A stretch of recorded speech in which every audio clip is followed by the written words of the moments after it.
अगर आप भी चाहते हैं कि आरसीएम म्यूजिक के वीडियो सबसे पहले आप तक पहुंचे, तो लाल बटन को दबा के चैनल को सब्सक्राइब जरूर करें और साथ में बेल आइकन को दबाना ना भूलें।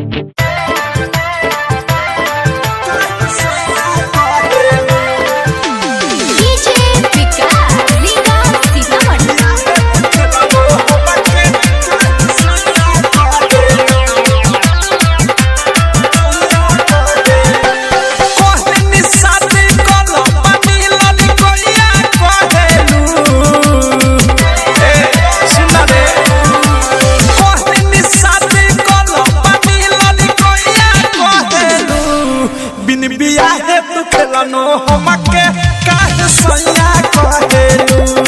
बिन बिया है तू खेलनो हमके काहे सैया कहेलू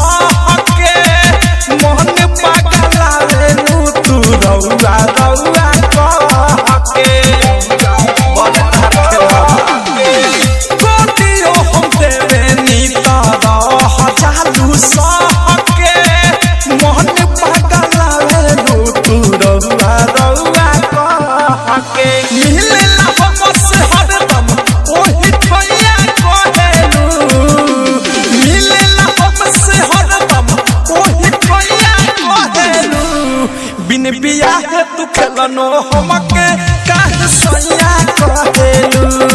बिन बिया है तू खेलनो हमके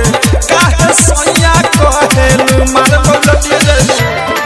काहे सैया कहेलू DJ Vikas Riga Sitamarhi dynamic recording studio छावलाना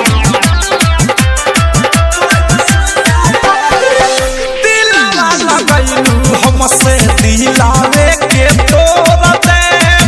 ढेर अच्छी तरह बूता महाजा माद के छोड़ दे दिलावा लगैलू हमसे दिलावे के तोर दे ढेर अच्छी तरह बूता महाजा माद के छोड़ दे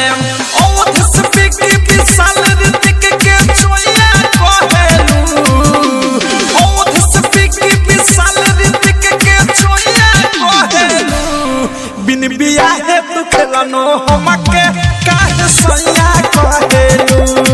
बिन बिया है तू खेलनो हमके काहे सैया कहेलू कोहनी साथी कोनो पानी लड़ी कोइया कहेलू ए सुन रे कोहनी साथी कोनो पानी लड़ी कोइया कहेलू बिन बिया है तू खेलनो हमके काहे सैया कहेलू बिन बिया है तू खेलनो हमके काहे सैया कहेलू डायनामिक रिकॉर्डिंग स्टूडियो छावलाना। डाउनलोड कीजिए RCM music official app play store से। आरसीएम म्यूजिक के सारे ऑडियो वीडियो डाउनलोड करने के लिए